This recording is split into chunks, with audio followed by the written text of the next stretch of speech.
that when the president assumed office, the first thing he did was to terminate them. Thousands of young Ghanaians who have been properly recruited into the public services, terminated.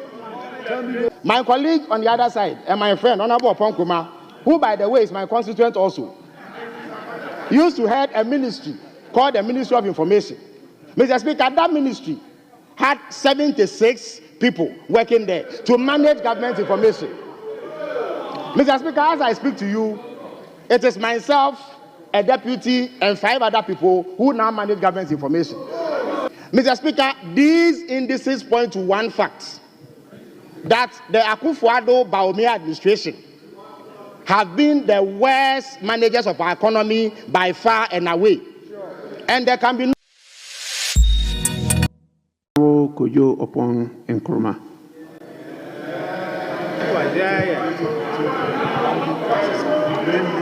Mr. Speaker. Mr. Speaker, I want to thank you for the opportunity to contribute to the motion and the debate before this House. I want to start off by reading a portion of the State of the Nation address and asking my colleagues in the House whether they heard the President say this and whether they believe that this is the true state of the nation. Mr. Speaker, we inherited an economy that was running a high deficit with increasingly high inflation and interest rates. It was also characterized by rapidly depreciating currency. This unstable macro environment created an unfavorable investment environment for both indigenous and foreign capital. That's why we've called the National Economic Forum as an attempt to forge a consensus for a homegrown fiscal consolidation program. Did you hear the President say this? And is this the true state of the economy? You see, this was not in the State of the Nation address. You have just exposed yourselves. It was not in the State of the Nation address. This was not in the State of the Nation address. This was President John Dramani Mahama in 2013. This was President John Dramani Mahama in 2013, lamenting about the economy he inherited from the former president. You know that former president, Professor John Evans Atta-Mills. You can check Hansard. You can check Hansard. There's a similarity between what the president did in 2013 and what he did here in the Chamber of Parliament in 2025. You know what that similarity is? Lamentations. Mr. Speaker, there's a phenomenon where new heads of state spend a lot of time lambasting, berating, demonizing their predecessors, hoping that they will use it as a basis to galvanize a certain narrative about why they came to power. Why you came to power doesn't matter. You are in power today. Your job is to do what? Is to fix it. Mr.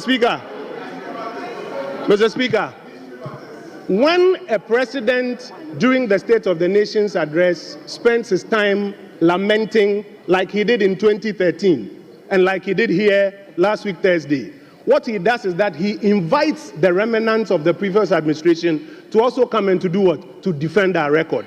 In between the two, the real issues that you campaigned on, the things that the millions of young people who were singing Kwen Kwen are waiting to hear you deliver on, they get lost in the cracks. And I want to spend some time reminding you of the things that you campaigned on and the things that many people were hoping that when the president mounted the podium, he will be explaining how he will be delivering on them. The president campaigned on the cost of living crisis. He campaigned that transport fares were high and were still going high, and that if he's given an opportunity to come to power, he will roll out a program to tackle it. Did anybody hear the president here explain how he was going to tackle the phenomenon of transport fares that are going up? He spent all the time lamenting and trying to blame the heads of state of the past, just like he did in 2013. The president campaigned on high electricity bills and the fact that if he has an opportunity to come to power, he will introduce measures to tackle it. When he mounted the podium on Thursday, the expectation was that he will lay out a program, which program we now in Parliament will spend time debating. Did anybody hear the President explain how he's going to tackle electricity tariffs that keep going up? For many months, when the President was campaigning, he was speaking about high food inflation. When he mounted the podium, I was hoping to hear him outline how his program to deal with high food prices. I didn't hear it. I don't know if colleagues heard the President outline it here so that we could be debating it by now. In fact, in the first 2 months of the President's administration, what he has started doing is to remove some of the pillars that helped hold some parts of the economy together. It's not true that everything that went on in the last 8 years was bad. It's not true that everything that went on was good. There were pluses, there were minuses. What we have to be doing now is building on the pluses. But already the President is dismantling the pluses. Take the Gold for Oil program, which was introduced as a measure to help bolster our currency. It was introduced to, among other things, help reduce the forex demand that was used in importing fuel for our country. Today, the President's new administration says it's dismantled that plus. We are waiting to hear, or we're hoping to hear in the State of the Nation address, what is replacing it, so that our currency will not soon tank. What we are seeing instead is a reduction or a drawdown of our gross international reserves to support the currency, and instead the Gold for Oil program has been dismantled. Mr. Speaker, the President traveled the length and breadth of this country talking about unemployment. That when the President assumed office, the first thing he did was to terminate them. Thousands of young Ghanaians who have been properly recruited into the public services, terminated. And while the President mounted the podium, we did not hear him outline a program that he's going to use to create or to expand the job creation bracket. Mr. Speaker, another thing that we were hoping to hear the President talk about was the growth of the Ghanaian economy. Yesterday, I heard my brother Kojo Oppong talking about the fact that, yes, there had been growth, but that growth, in his opinion, had not been able.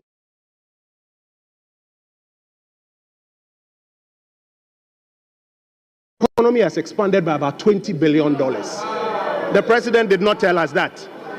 I was expecting that the President, when he mounted the podium, if he wanted to give a balanced account, would tell us that our gross international reserves, which he left at $6.5 billion when he was leaving power, when he came back, the morning of the 8th of January, when he reported to work, he found out that it was about $8.9 billion. This is a balanced account, if he wanted to give a balanced account. But no, what he wanted to do was to lament, was to complain, was to blame the previous administration. Mr. Speaker, if indeed our colleagues on the government benches want a reset, the first reset we should be doing is moving away from the politics of the past, where new heads of state spend an inordinate amount of time lambasting, complaining, and blaming the past, and spend very little time putting their programs on the table so that we interrogate and support. When many of your colleagues appeared before the vetting committee and Osahin asked them, were you part of the manifesto committee? Have you seen these provisions that your manifesto has made on this subject? They said no. Deputy Finance. They said no, they haven't seen it. You would have imagined that by now, the programs for governance, you will be laying them here. And those who didn't see it at manifesto time will see it and even contribute their ideas. We've been in government before. Sometimes you can be here and you see a colleague lay a paper. You yourself, you don't even know the details. But you are part of the majority. You would imagine that by now, your economic transformation program, you will bring it here. Your 24-hour economic program, you will bring it here. These are the things that we were hoping the President will be giving details about, so that by now Parliament will be seized with them and will be interrogating them.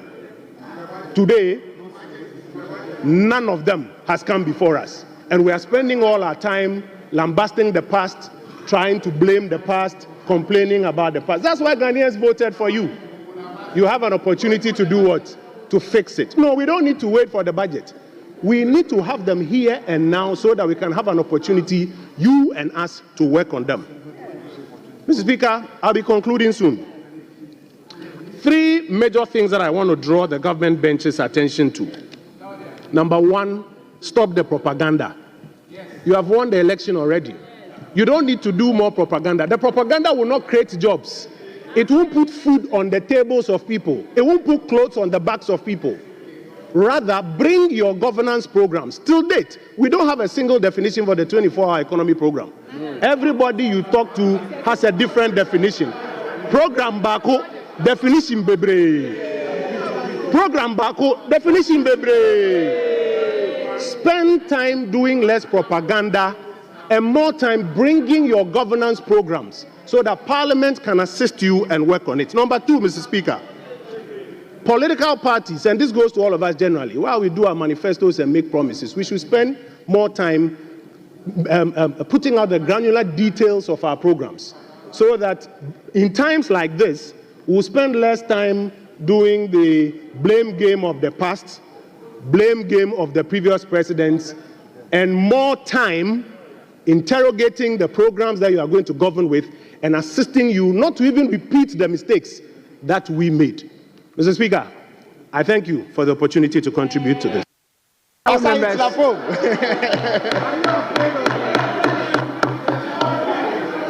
Honorable Felix Ofosu Kwache. Thank you very much, Mr. Speaker, for giving me the opportunity to contribute to the debate on the message delivered by the President of the Republic of Ghana, His Excellency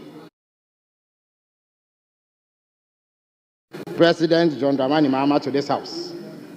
Mr. Speaker, I have listened in dismay at how our colleagues on the minority bench have attempted to create the impression that the President veered off the requirements of the 1992 Constitution in the delivery of his address to this House. Mr. Speaker, Article 67 of the Constitution is quite clear that the President is to deliver a message on the state of the nation before this House. So if any president came here and focused his entire attention on telling us what the state of the nation is, without going into what plans he has to address whatever problems he has encountered, Mr. Speaker, he will be well within his rights to do so. But right at the outset, President Mahama made it clear that he was not here merely to give an account on the state of the nation, but he was here to tell us exactly what he was going to do to get us out of the abysmal depths into which the Akufo-Addo-Bawumia government sank this nation. And Mr. Speaker, he inspired hope in the generality of the people of Ghana. I have also listened with considerable shock as our colleagues on the other side have insisted that the economy that they bequeathed to President Mahama and his government was anything to write home about. Mr. Speaker, during our days in secondary school, we read the books of the Venerable Professor Naa Afale Sakifio, who wrote in one of his books that the lizard says it is not as indignant at the boy who threw a stone at it than at the one who lauded the boy for having a good aim. It is bad enough that they bequeathed the country to the Mahama administration in the state that they did. But it is completely unacceptable and constitutes an insult to the people of Ghana to tell them that the terrible economy that they left is better than the one that they inherited. Mr. Speaker, fortunately, economic analysis is not done in a state of vacuum. Ghanaians have lived through the worst economic crisis in a generation. Ghanaians have lived through the worst economic crisis under the Fourth Republic, if not in the entire history of Ghana. Mr. Speaker, since the year 2020, or immediately after the elections of that year, the Ghanaian economy has been in a tailspin. For the first time in decades, a Ghanaian government defaulted on debt payment. And Mr. Speaker, there is no better measure of the collapse of an economy than the failure of a government to meet its debt obligations. When President Mahama was leaving power in January 2017, Ghana could fulfill its debt obligations. Mr. Speaker, our colleagues on the other side say that the economic indices they left were better than the ones that they inherited. Mr. Speaker, that cannot be true. Mr. Speaker, when the NDC was leaving power in 2017, our debt to GDP ratio, which is a theoretical measure of whether or not you can offset your debt in one bullet payment to the size of your GDP, showed that we could do that with barely half of our GDP and still have almost half to spare on other things. At a point, our debt to GDP ratio under the MPP leapfrogged to 104%. It meant that if theoretically we were to pick all of our GDP and pay our debt with it, we will still require another 4% to do so. It is the worst in our history under the Fourth Republic. Mr. Speaker, the budget deficit is the greatest indicator of economic prudence, because the fundamental principle of economic management is that you cannot live beyond your means. Even in our own lives, if you spend far more than you earn, you would always end up in difficulty. Mr. Speaker, when we were leaving power in 2017,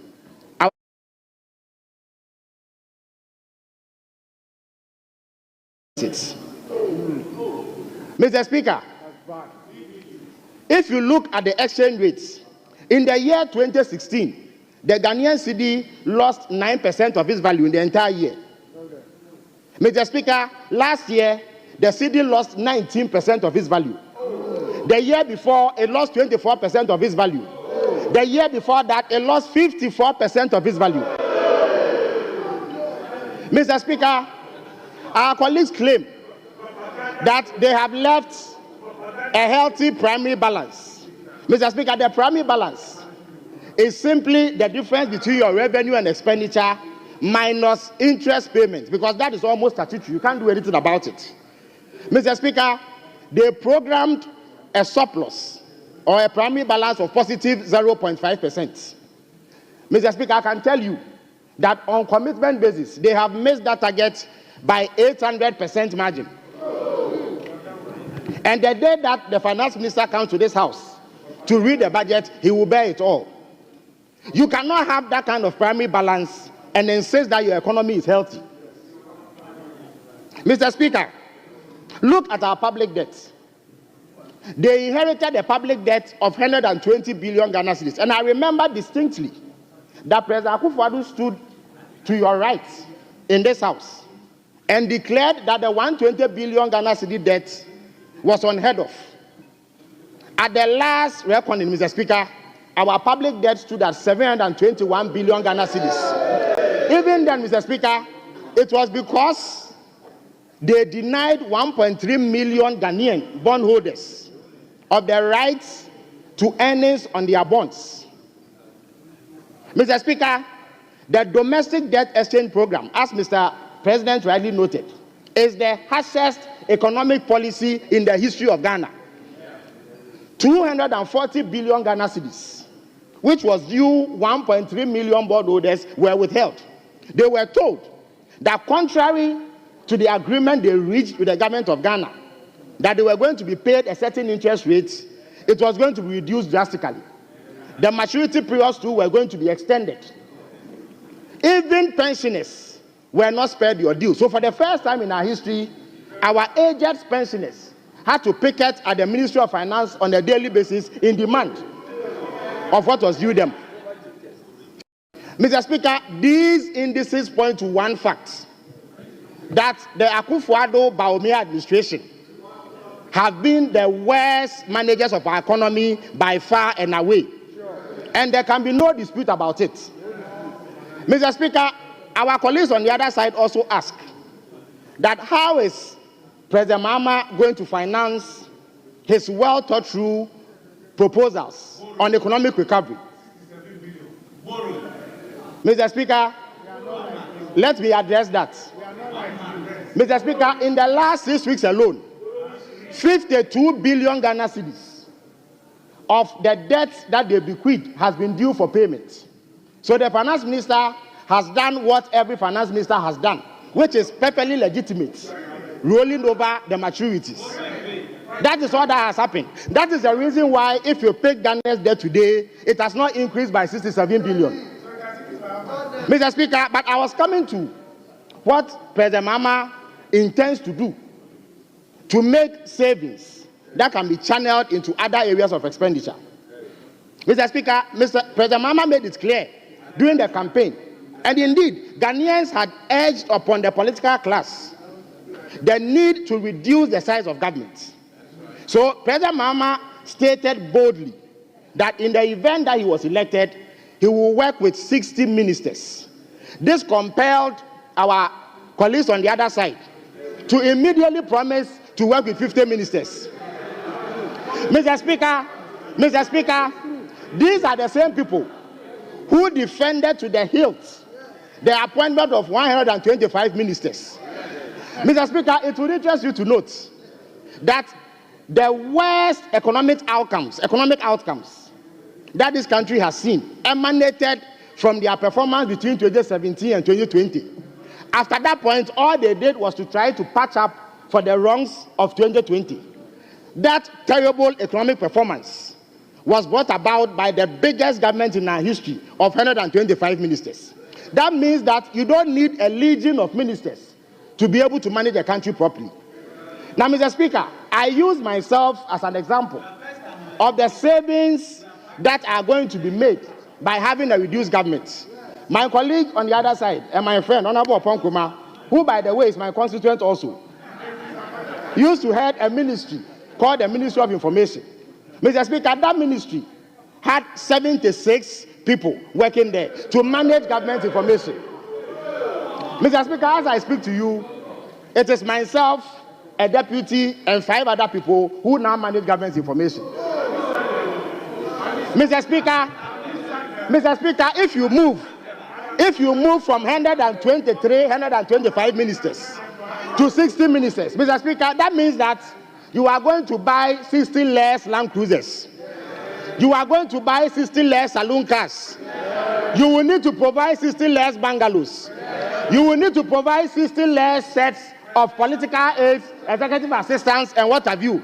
Now, Mr. Speaker, President Mahama has not limited himself to just reducing the numbers of ministers. In any event, as I speak to you, there are only 56 ministers.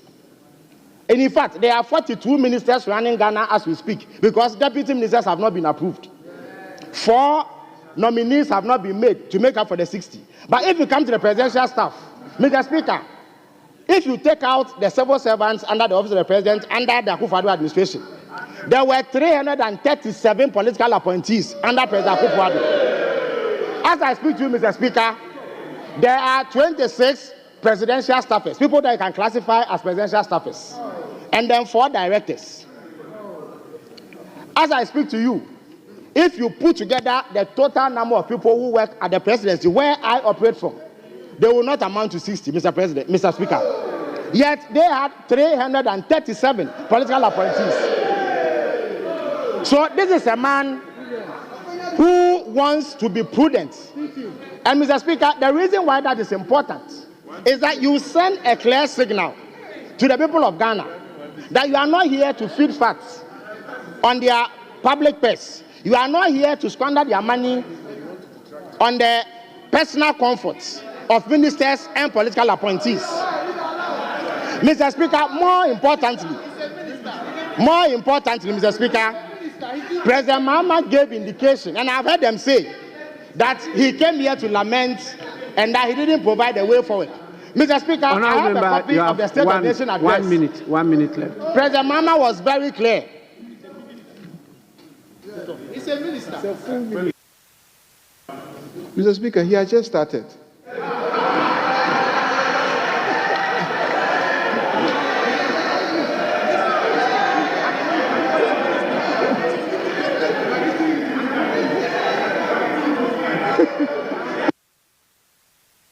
Mr. Speaker, President Mahama was emphatic in the address that I hold in my hands that he was not here to lament, even though there was much to lament about. Mr. Speaker, how can we not lament a situation where 1.3 million bondholders are denied their bond savings?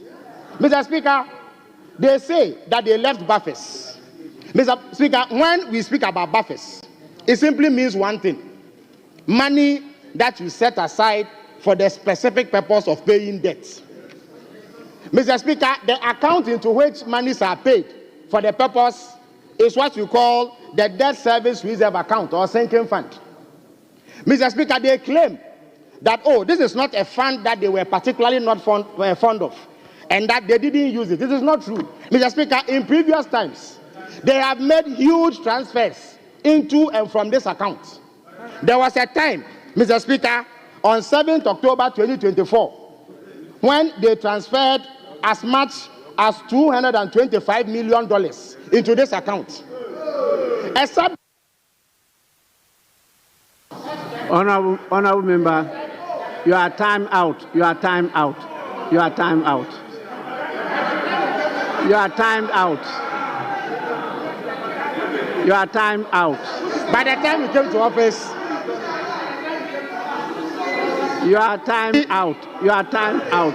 In conclusion, Mr. Speaker, you are time out.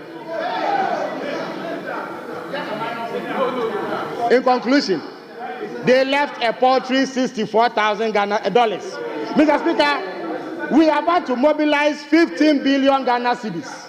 So for them to be able to sustain a claim that they left buffers for that purpose, they must show the account into which 15 billion Ghana cedis was held. I thank you very much for the opportunity, Mr.